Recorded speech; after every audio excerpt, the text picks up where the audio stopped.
Yippee-Ki-Yay, mother. Welcome to the party, pal. Hey, everybody. Welcome to another edition of Classic Yippee-Ki-Yay Mother Podcast. I'm Ralph Quattrucci. I'm Sean Paul Murphy. I'm Deborah Murphy. I'm John Quattrucci. Well, hello, everybody. We lost Chris Coker tonight. He'll be back next week. He didn't like my movie. He didn't like my movie pick. Well, we got a few faces in the crowd right now. We'll be okay. Before we get started, I want to acknowledge a few celebrities who've passed. Yeah. This has been a tough week. Yeah. I mean, we mentioned Betty White last week. We did. She was 99, almost made it to 100. Sidney Poitier passed away. Yeah. Peter Bogdanovich passed away. And just recently, Bob Saget suddenly passed away. Full House, many other things. Not going to mention Dwayne Hickman. Dwayne Hickman from The Many Loves of Dobie Gillis. Hey, Dwayne Hickman. I'm sure there's some other people I've missed as well. Saget also did the what's that tape show he did? America's Funniest Videos. Yeah. He had two hit shows on at the same time. All right. So we should acknowledge those. Yeah. Rest in peace, all of them.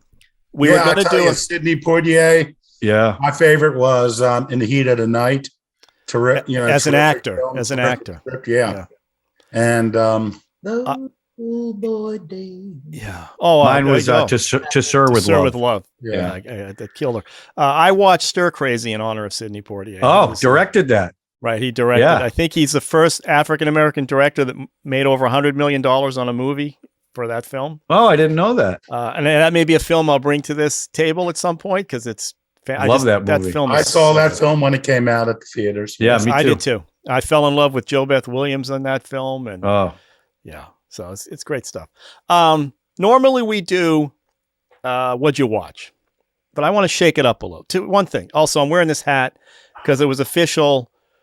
We had a little controversy at Christmas where one of my nieces took the 23andMe test, my brother's daughter, and she had 0 Italian in the DNA test. But how is that even possible? That's a good question. So it sent everybody into this tizzy of how does that happen? You know what? She does look like the milkman. She doesn't look like Steve. A little bit. So my son Max now that I think about it, and we are 30. Max is 31% Portuguese, which is from my mother, and we're about 15% Italian, north and south, split between 15. North and south.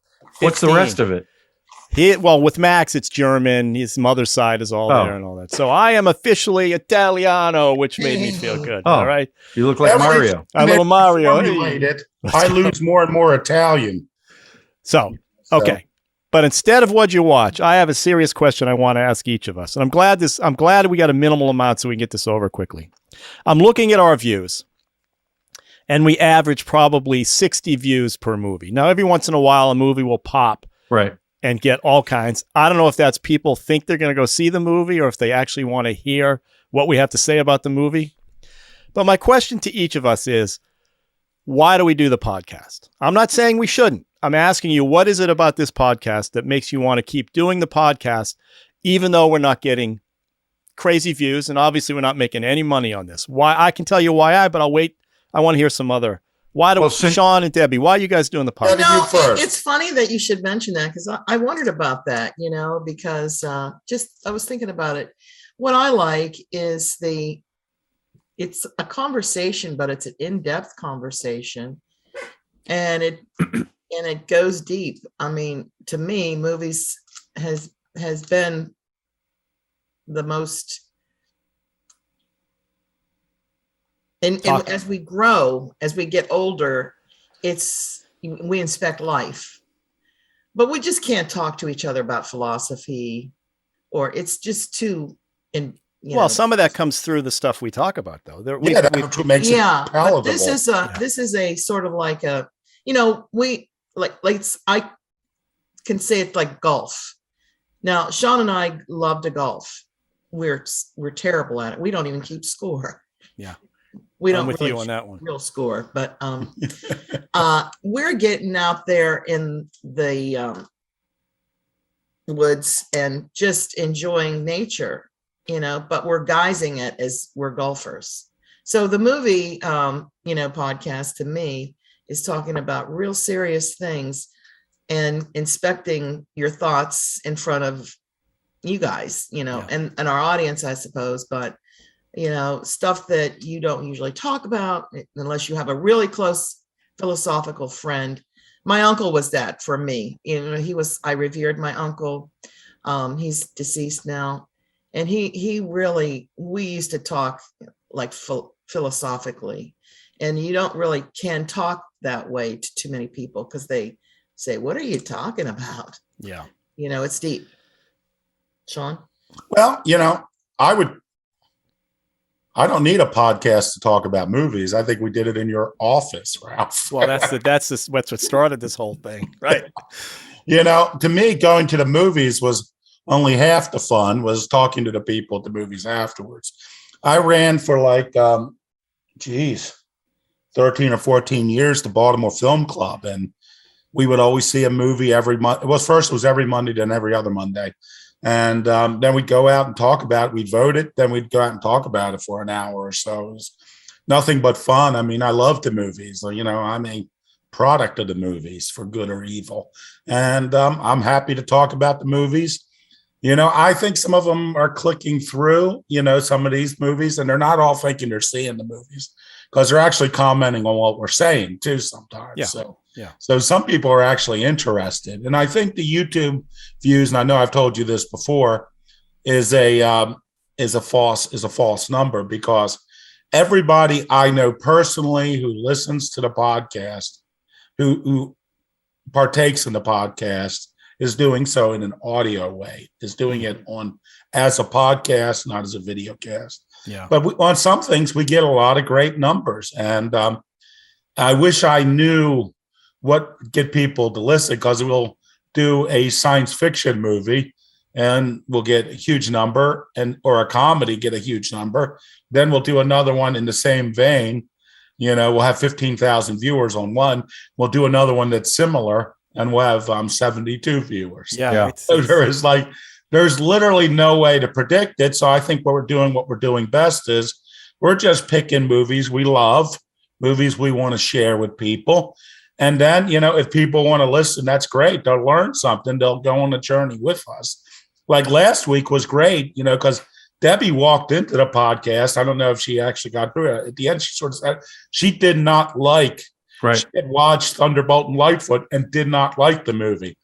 But as we discussed what we liked about it, she appreciated the movie and came to like it. Yeah. So, and I think we could be doing that for some people. Yeah. And I like, it's just unusual what hits and what doesn't. Yeah. And to me, it doesn't matter. And I know it's the same on the other podcasts and YouTube things, some it's have one. I don't want to say it's frustrating in a negative way, but it's confusing, and it is a little bit like, at the beginning I had wild dreams about this thing being a huge whatever. And then after a while, we're still at it now, 5 years now, Sean? I forget when we started. Yeah. And here we are every week doing this. John, what you're kind of the newest of the group. Not new, it's been a year now, but I mean, I know you love to talk, so I guess. No, I mean, and being on camera, but no, I mean, this is something that I have always talked about movies. I mean, I've always done that. I wrote my first movie review for a newspaper when I was in 10th grade. So I've always had an affinity for movies. I've loved talking about them. I think from a young age, I always wanted to be in movies. Maybe that was part of the reason why I love them so much. But why I like doing this, it's frustrating for me because I think our conversations are actually pretty interesting, and I'd like more people to see them. And if we bring up a movie that maybe they wouldn't think they'd want to see, and by us talking about it, they end up seeing it and liking it, I like that thing too. I like when people respond when we talk about maybe not such a mainstream movie. And this has been really, look, with COVID, everyone's been locked down. You're looking for stuff to do. And for me, my work has been really tough because my business has been impacted by travel big time. So this is a chance for me to be a little bit creative, to be on camera, which I love to do. And I've made friends from it too. You guys, I consider you guys my friends. Yeah. And it's like, and we live in a polarized world where you argue about everything. And this is a place we can go. We argue about the film but it doesn't get personal. It doesn't get nasty.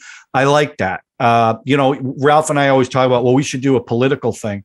And I don't want to do that because I know what it would do to mine and Ralph's relationship because we're on such opposite ends. I don't want that.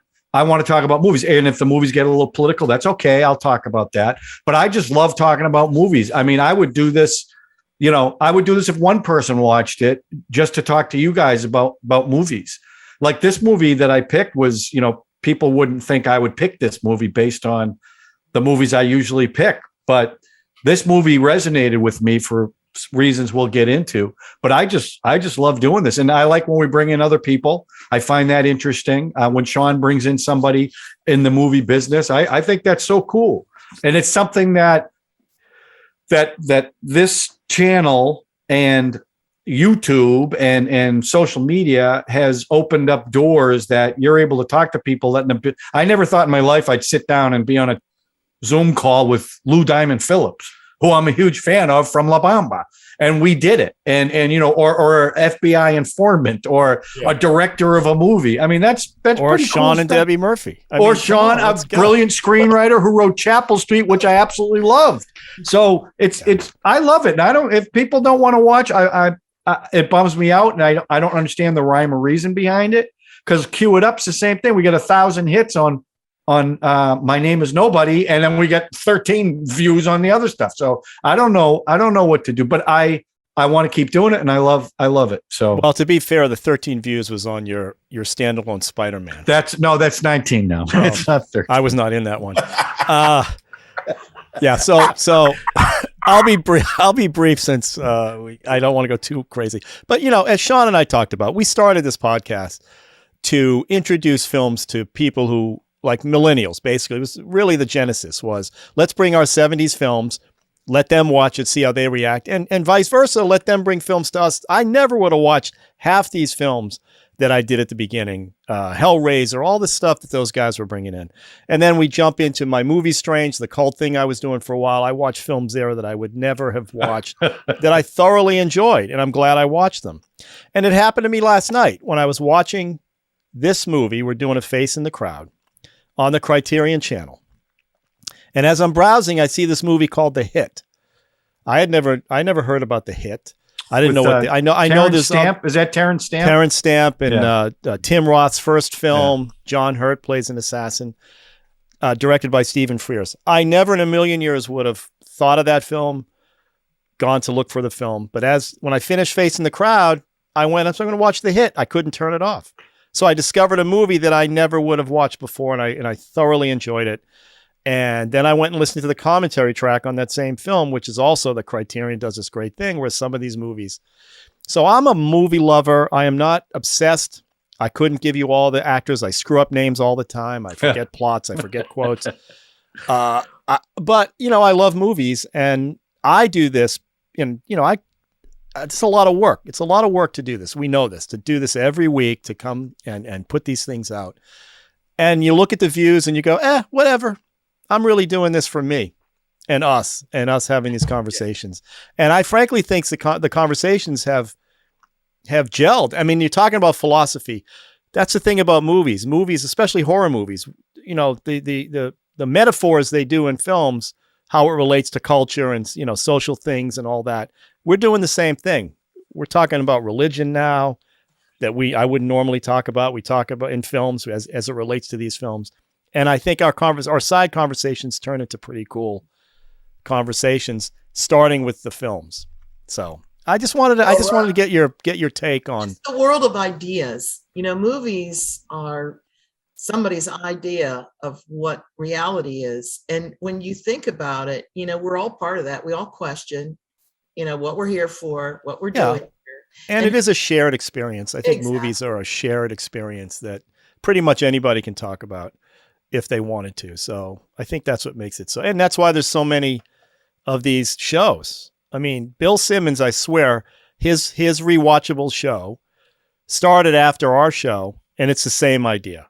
They're just doing films that they love rewatching and talking about them. And he's got a huge platform. making zillions of dollars, and here's our little podcast that keeps going up the hill, and we're still going to do it. I didn't do this to say let's end this.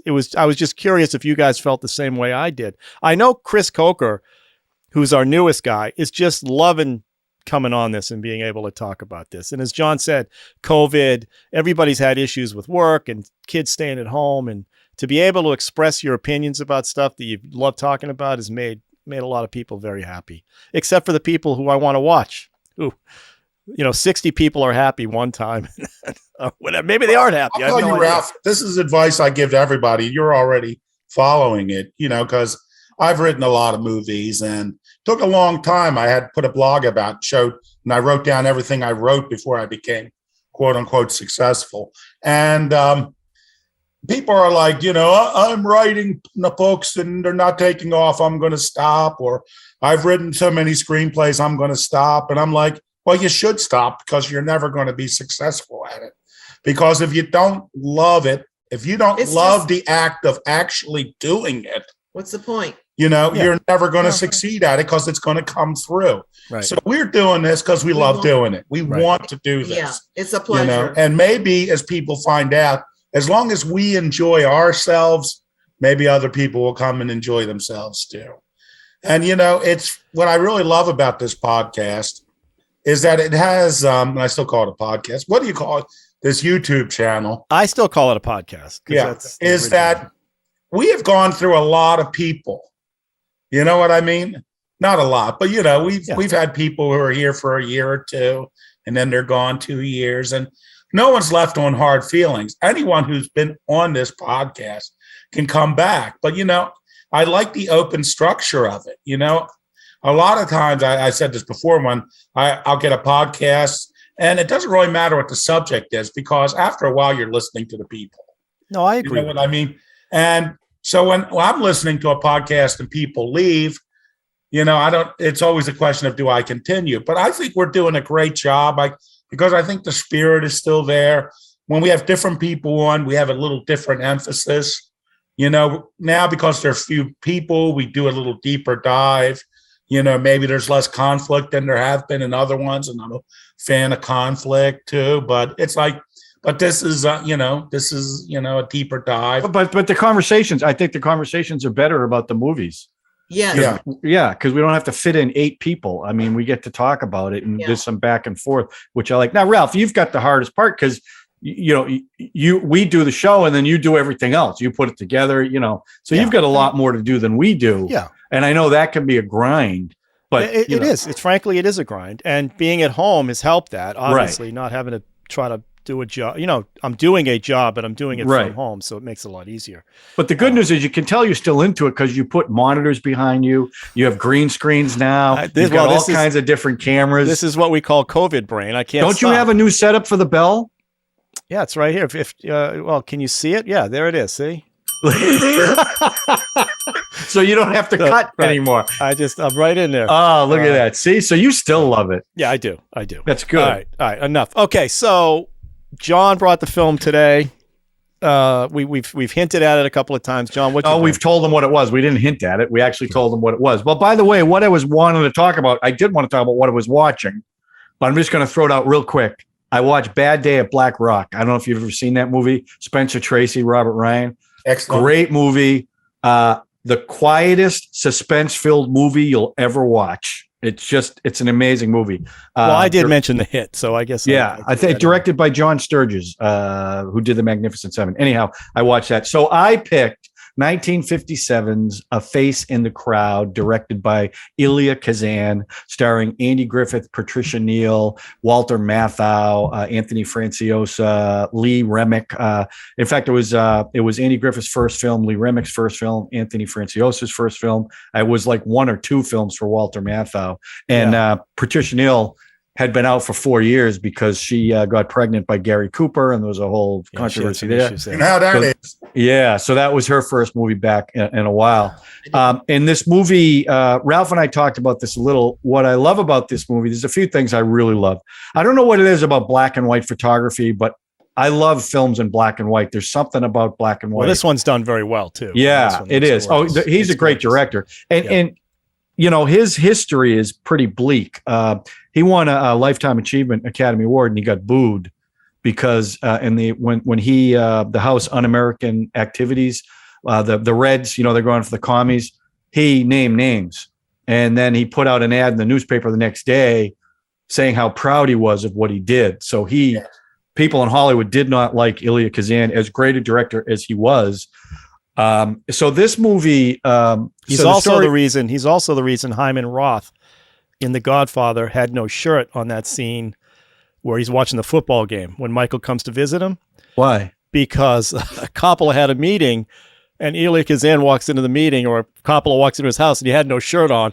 And he said it was very disconcerting to see an old man without a shirt on, and that's why I didn't know that. Yeah, they put that in that film, and it's like, what the? It's weird. Anyway. Yeah, so this is a movie about Lonesome Rhodes, who's Andy Griffith. You want to see the trailer, or do you want to? Yeah, all right. Yeah, show the trailer, and then I'll do a little synopsis of the story. All right, I have some. Yeah, go ahead. I want to. Well, okay. So this is the story of Lonesome Rhodes, who's a drifter who Patricia Neal finds in a jail, and he's funny and he can play the guitar, so she puts him on the radio, and he's got a real Will Rogers kind of feel to him. And he gets bigger and bigger and bigger, and he starts influencing people. At one point, he tells them to bring dogs to someone running for mayor to see if he can be a dog catcher. Well, they end up with all these dogs at the house, and he realizes how much power he has. Well, he ends up in New York and becomes just this huge superstar on TV who I don't know if changes, but his true colors come through, and he burns everybody on the way up. And he gets his comeuppance at the end of the movie in a pretty dramatic way. But the thing about this movie, it's about the power of television, first of all. Influencers. Right. And if you look at the society we now live in with people on YouTube with, 1 million followers, or they say Kim Kardashian wears something, everybody wears it. Oprah Winfrey talks about a book, the book goes through the roof. And this is 1957.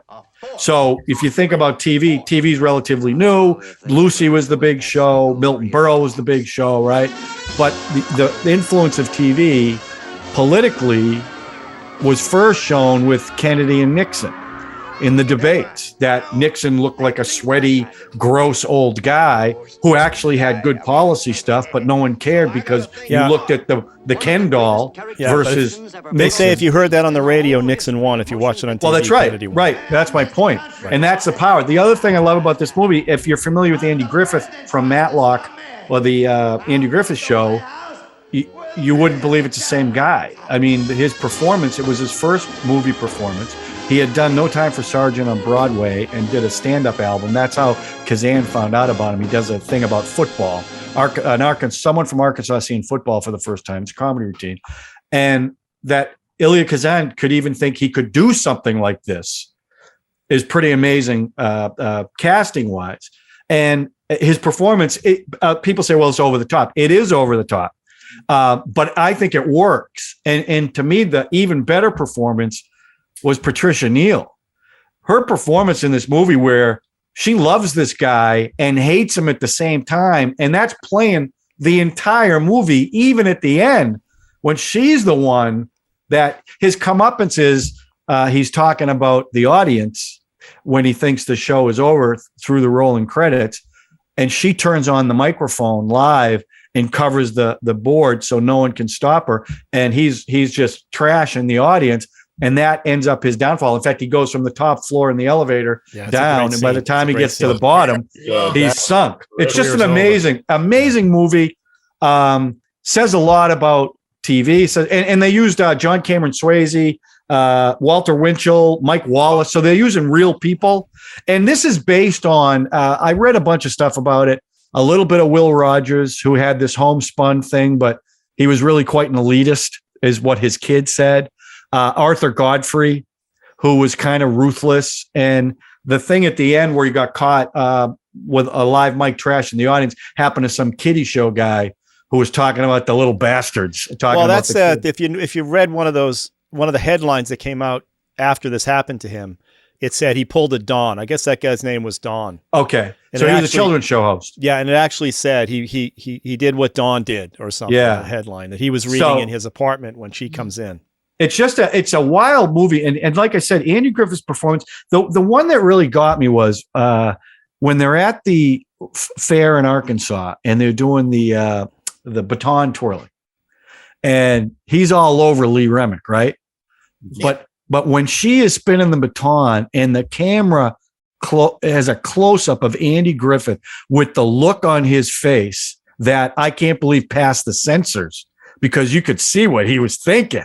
And I'm like, oh my God, it was just he was so, at that point, he was getting really creepy. But I think all the performance, Walter Matthau was good in it. Yeah. He kind of had him from the beginning. I love the performances. I just love this movie. And you wouldn't think it would be a movie I like, but really strong performances and the message of the film about the power of TV and how anybody can be taken down a peg or two resonates today like it does. So I'm dying to hear. Yeah, what I'm you going to guys talk think. about that because Yeah. I have thoughts about that. But go ahead, Sean, Debbie, what'd you guys? Oh my gosh, I love this movie.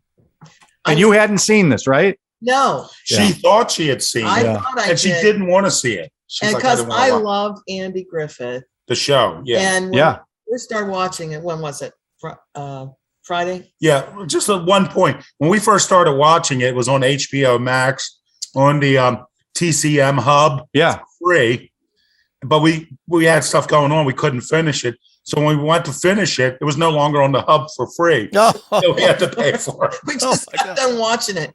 But the I'd thing seen it is, before though. he had seen it before, but I didn't. But the thing is with Andy Griffith, in my mind, I love the man. I really do love Andy Griffith, Sheriff Taylor. And from what I understand, he's a North Carolina native. You know, he was in the play that we go to see in North Carolina, the Outer Banks, Cape Hatteras, and Roanoke Theater. If anybody ever gets a chance to go see that play, that's where Andy got his start. You're talking about No Time for Sergeants? Or which Probably play you something talking? he's No, performing Primitive, now. back Oh. in his hometown. Oh, okay. Like a little theater, I guess. It's a little theater, and they do the the original Roanoke, village where the first settlers came. Anyway, that's beyond that. But when we first started watching it, I was like, oh man, I can't. Not Andy Griffith. Come Not on. Andy Griffith. And I liked it, but it was holding my interest. So we just finished watching it just now. literally. And Yeah. I just loved it. Yeah. I loved it. Yeah, And we How about heard that the end ending? scene. Was that ending unbelievable? When he's screaming from Well, I love balcony? the applause machine he had in there. Yeah. His buddy. What's his buddy's name? Flippy or Mickey or? the guy who's really from the Grand Ole Opry. That guy's really from Well, but the Grand Ole Opry. punchline was when after Walter Matthau read him the riot act, Yeah. and he tells the guy, "Hit it, Mickey," Yeah. and that's when the applause comes in or whatever he did. It was great. I love Walter Matthau. Walter Matthau. Yeah. he's the best. Well, I love Walter Matthau and anything. He's always interesting. And then you mentioned the baton twirler. Yeah. Oh my Lee gosh. Remick. What about that? We have a family member, not to be mentioned, but she, something about those baton twirlers. If you ever known one, if you got one, they love to bring out their old baton, and Lee Remick lived with the champion baton twirler there for 3 weeks. She didn't do all of it, but she Yeah, did they a lot bit- of it herself. There's a bit of a body double in there. Yes, you it. could see. You could see. But it. she was only 19. Lee Remick Yeah. was only 19 Yeah, when but she it was Yeah, really she was- her, that shot where she bent backwards. Yes, it was. And That that's was when her. he was looking That was really creepy. Right. Well, so is James Franciscus. It turns out. Yeah. But Well, I loved when he was down there and they're like, and here she is, our 17-year. I made sure of that. But I tell you, my feelings is, well, one thing, it's funny, because I think Kazan pronounced his name Ian. I-E-N. But I'm going to call it Alien because that's what everyone else does.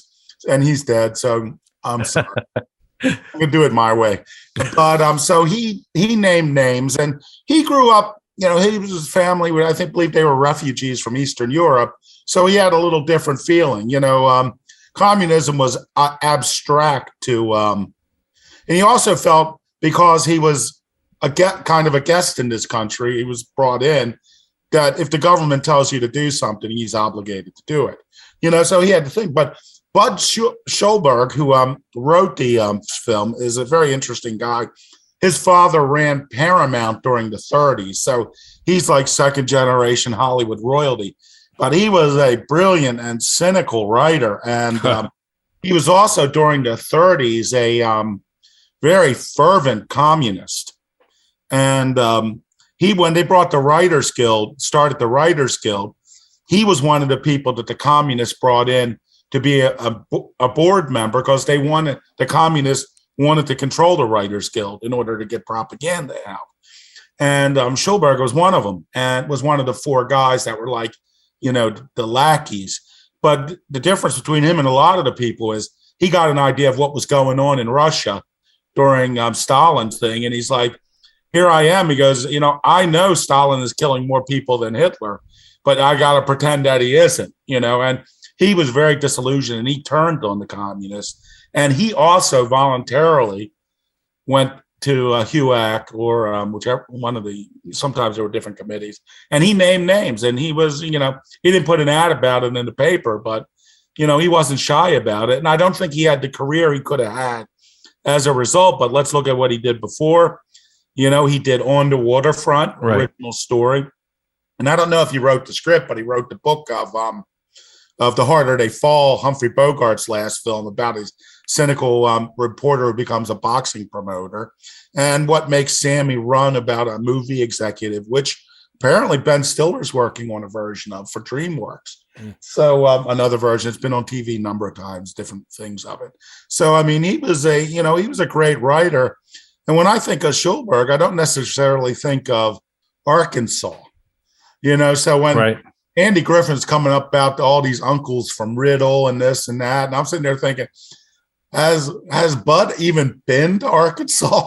The dialogue was very, what Andy Griffith was saying, and I wouldn't be surprised if Griffin, though Schulberg and Kazan were very powerful personalities, so I'm sure he wasn't giving the actors free rein to say whatever they wanted. But I'm sure a lot of what Andy Griffith is selling it because of his own background and all, in a great way. But I think it was a great script. I think of two great films from this period that really draw the line and show what the media is and what it can be capable of, is this and Billy Wilder's Ace in the Hole, which was called The Big Show or The Big Circus or something, where who is that? Kirk Douglas is a cynical reporter who gets the story of a lifetime when he's in this small town where there's a miner buried in a mine, and they could get him out. Mm-hmm. There was an easy way to get him out, but everyone's profiting from all the interest in the news story. The town's profiting, everybody's profiting. So they go about the hardest possible way to get him out, and he ends up dying, I believe. And that was really a story about how the media, in that case, more of the news, could destroy people and in order for ratings and success. And this film is the same way, and I think it goes better. The next great film about the media like that will be Network, by the great writer Patty Chayefsky. And I think that one is perhaps the most accurate picture of like the news media. Yeah. But I love this. Oh, that was a bit of cynicism in that one too. But yes, spot on. A bit of cynicism, spot on. It's hard to be in the media without being cynical, right? And as I was watching this, I was kind of, I shouldn't say this, I was kind of, I'm going to say it, she's propping up this demagogue, she's creating this phony and this hypocrite. And, I hate to say that, I've did a lot of films, building up people who weren't necessarily who they said they were, and it hits home, this film. Yeah. So let me do an Andy Griffith laugh. Probably laughing. You all perk it up. That laugh. And I tell you what, it's such a great performance. He's very kind of mean, but when he starts talking in that prison scene, he is just, and it's a writing in him, but he just captures you. have a hard time not being swayed by him, Right. even though he's a criminal, he's a grifter, he's a con man.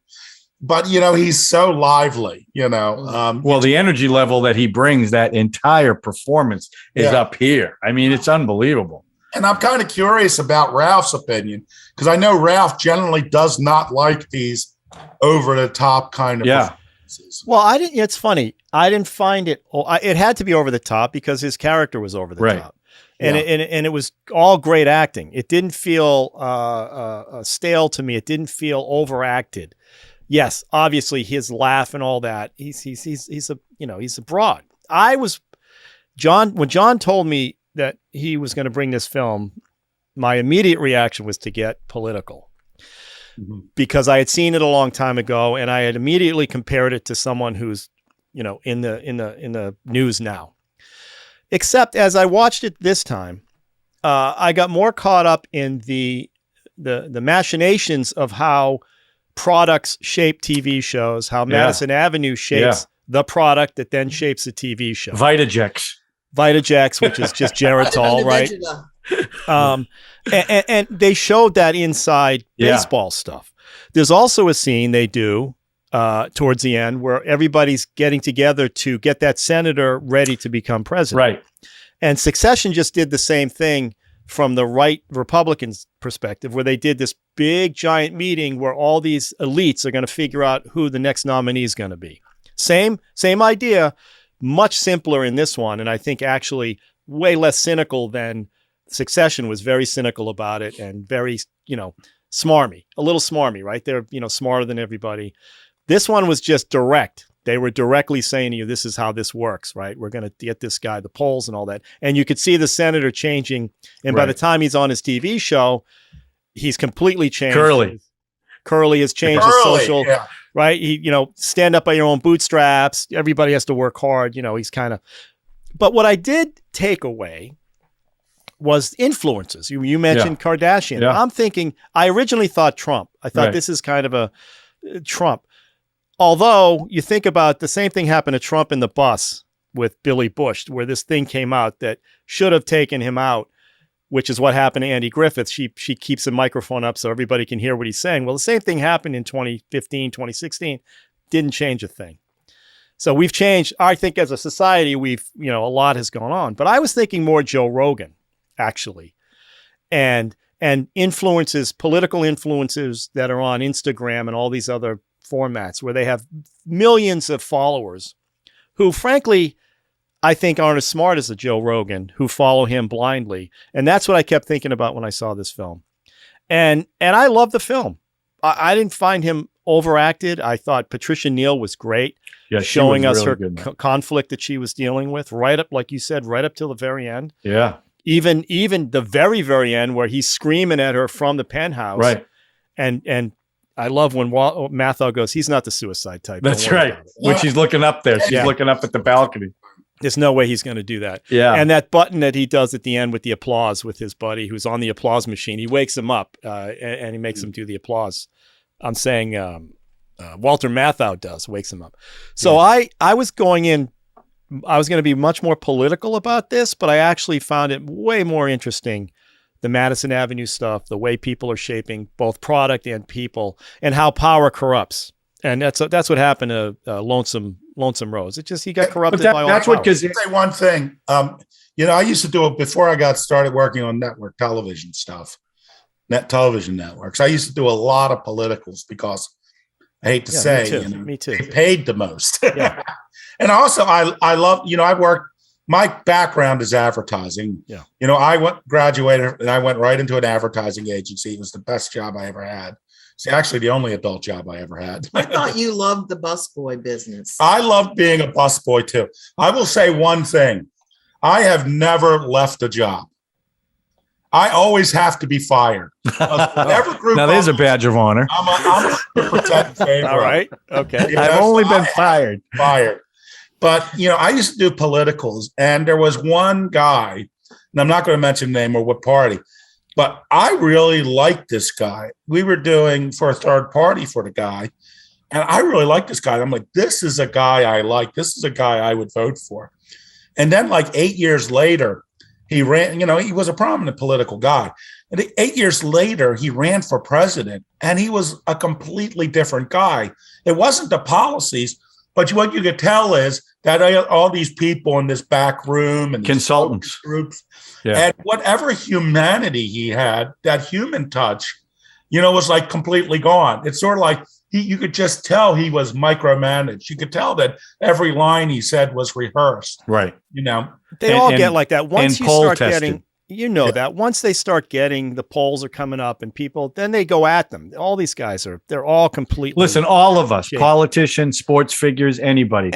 What are they like when the microphones are off? Well, that's what was very prescient. I love to use this word. I know you love that. It's like a trope. This movie is so prescient in that very thing, which is just how influencers, we don't know who these people are. You have no idea. And to blindly follow anybody is not the smartest thing to do. I was going to say one other thing. When that Billy Bush Trump thing came out, I was at a film festival, and I'm not even going to say where because I don't want to implicate anybody. But I was with the head of a major religious network. You would know it. You would know it if I mentioned it. And I was with the head of programming of it. And we were walking through a bar and we were talking about a project. And that quote came through and he just turned to me and goes, I've heard some of the top evangelists in this television evangelist country say worse than that. And I've seen them do worse than that. But I think, it's just so much falseness. And it's like, but that's what, on TV, listen, you're acting, whether you know it or not. You have a very beloved sports figure in Baltimore, Ray Lewis, who broke a major record. Okay, I know who you're talking about. And there is a story that he had some trouble at home, and he was not going to make the game that night. And everybody got together and shut the power off in the city, so that game was postponed. So that person, I never heard that. So that person's streak would keep going. So, are we not saying names because we don't want to offend anybody? Ralph, does it rhyme with Ralph? Does it rhyme with Ralph Tipton? I heard a story that he had some trouble at home, and they shut everything down so he wouldn't break the streak. Wait, are you nervous that one of our 60 viewers might be Cal Ripken? Is that what you? I'm not saying it's true or false. I'm just saying you cannot. I don't trust. I've never trusted anybody just face value anyway. I always. But that's true. You shouldn't. That's true of it. Anybody. It's not just. What's quaint? But what's quaint? One Cal Ripken story. Sure. Yeah. Just to show you how things are. So we're doing this spot, and I'm on the set. I'm an editor. I'm usually in post, but hey, when it looks like it's going to be fun, I can go to the set. So I went to the set. We were doing this Cal Ripken spot for a healthcare company.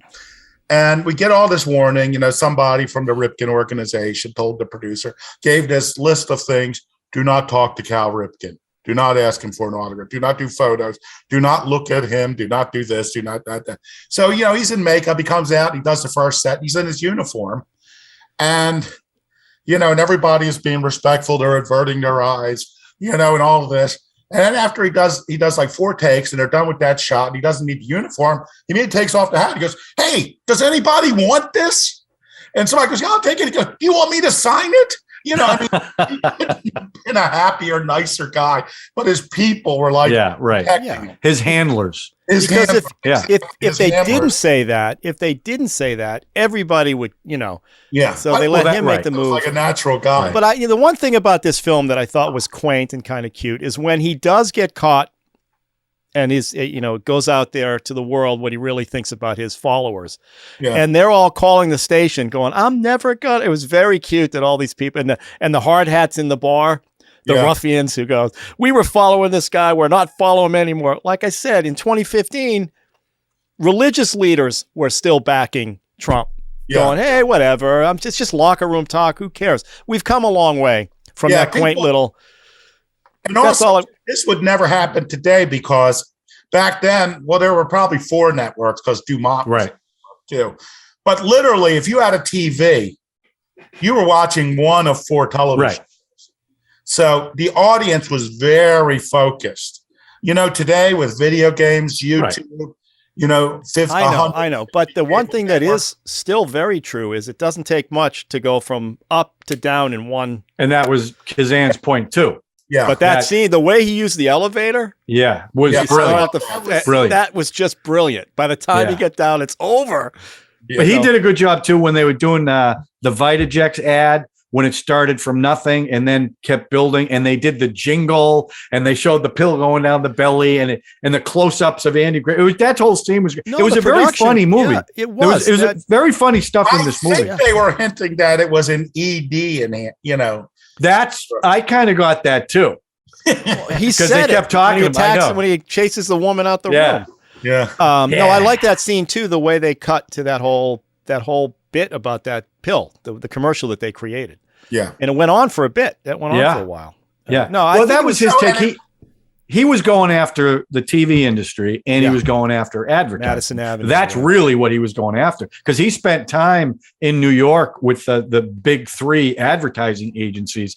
And that, from what I read, that scene where they start talking about Vitajex is a real one. I think they were talking, what the hell was the product they were using? Geritol. No, but it wasn't Geritol. Bromo seltzer? I'm not sure. But he I'm trying to think of the ad. I can't remember. It's a prescient film for sure. And it definitely Boy, is. this is black and white and old, and I actually loved it. And for 1957 too, to have that kind of forward thinking, because back then, to Sean's point, there's only 4 networks, right? So you could plug that movie in right now and make it a YouTuber, and it'd be that's what I'm saying. It'd be the same thing. I mean, you brought up the Kardashians. I brought up Joe Rogan. Trump is obvious. It's just nothing's changed except everything's changed. Right. We're not. When you think we're about way more cynical than we ever. How much money they've made. Yeah. With their various little businesses. Yeah. I mean, they weren't like chemists trying to figure out new perfumes. Well, what was great. That's what was great about that Fire Festival fiasco. Yeah, the Schadenfreude. What is it? The Schadenfreude. When you enjoy the pain of others. Yeah. To watch all those influencers and all those influencers with the cheese sandwiches and the styrofoam boxes. It was just beautiful. It was like a comeuppance, like on a major scale. That's what made that so fascinating. Yeah. Because they have too much power to be able to put an Instagram out and get little kids or whatever to do whatever you need. It's just too much. How about getting people to give you money? Just for listening to you. Yeah. I mean, that's right. That's what we aren't able to do it. We can't do it. But we don't have that. What, Debbie? The funny thing is we have authenticity with each other, That's true. You know what? That doesn't buy groceries. And it doesn't get us any money, Debbie. Maybe we need to be less authentic. Oh, that's interesting you say that, but that's how it goes. Yeah. You kind of, and that's what that senator did. That senator went from his beliefs to what he thought was going to get him in there. And ultimately it probably cost him because he was backed by Lonesome Rhodes. That's right. Anyway. And to your point, Debbie, I mean, I think what makes this show good for us is we are authentic, and maybe that's not what the audience wants, but I don't want to do this if I can't be myself. Right. Well, I've told you guys this. There's a bunch of podcasts I listen to that go on for 3 hours. Right. And I told you, they talk about how they alphabetize their DVDs. Yeah. And do they put the spine in or out or what, I'll listen to that all day long. We could do that, Ralph, but you never want to go past an hour. I mean, that's you, not us. I would do it, man. I would talk. I think we should do a live one. Like, I watch these shows. They're 4 hours long. All they do is talk about, they pick a subject out of the air. They talk about it and they keep going and going and going. We should do that one night, Friday night. It is fascinating that on some podcasts and all, it's like, it's not really about anything. But then again, if the audience likes the people, they'll listen to you do anything, Yeah. Well, maybe they enjoy the conversation. I think you might have answered our own question. They may not like us. No. But you know what?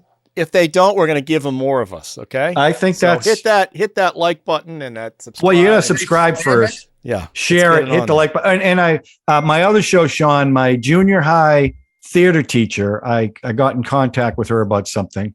And she liked my movie. John was the greatest actor that ever. She said, "These are my two favorite movies. I have a poster of Casablanca and Citizen Kane in my room here." And she said, "Those are my two favorite movies." I go, "If you like movies, You got to check out our podcasts. So she went to queue it up. I'm going to tell her about YKY too. And she says, I subscribed to your channel today. Wow. That makes 15. No, we got more than that. All right. So let's rate this puppy. I think we all know. Well, I give it I'm thrilled. Like Debbie, you hadn't seen this before. I'm thrilled you liked it. Ralph, I'm glad that instead of just this is a Trump thing, you changed a little bit. And I like that because I think this is a lot more than about one person. Totally. Yeah. So I give it a big Yippee-Ki-Yay. Yeah, I give it Yippee-Ki-Yay as well. All right. All right. Yay. 4 for 4. All right. So let's move on to the wheel. Now we go to the wheel of fun. We get to Wheel the fun of part of fun. this is I get to take John off the wheel. Oh, well, I don't think our subscribers are happy about that. There you go. Off the wheel. Stand by. First spin. Debbie. That was not Mixed planned. again. Oh. I have. Okay, I'm hoping, You already know the movie? Well, it's not. I'm gonna call. I met a guy in New Orleans. This guy, Bright Dawn. It's a book called Bright Dawn. He has a movie here. He did train hopping for a year.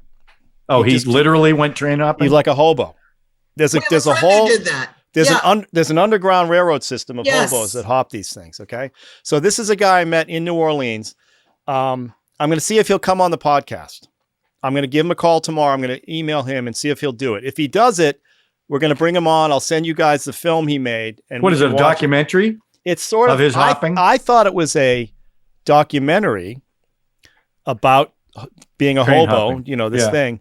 But it's sort of a mix. He has a background of addiction. He was getting over addiction while he was doing this trip. But what he does is he intersperses it. So he created a narrative, but then he intersperses it with interviews of people who actually hop trains. And I just found it fascinating. Is he in it? Trains? He's in it. He directed the film. He wrote the Oh. book. We have a friend who does that. Yeah. There's a whole underground railroad. Literally people who do this. Exactly. Oh, I thought you were going to have him on and we talk about like Emperor of the North Pole. No, I want to talk Emperor about of his, the North. we'll With talk- Ernest- Like, or, Yeah, great what's the other movie. one you love? What's the other one? you Runaway love? Train. Runaway Train. Yeah. Or Silver Streak. I No, like I like the Denzel one that he just did with. Oh, yeah. Unstoppable. Unconditional. No, With Chris Unstoppable. Pine. Unstoppable. It's great. Yeah. Anyway, if I can get him, I'll do that one. If not, I'll All find right. it.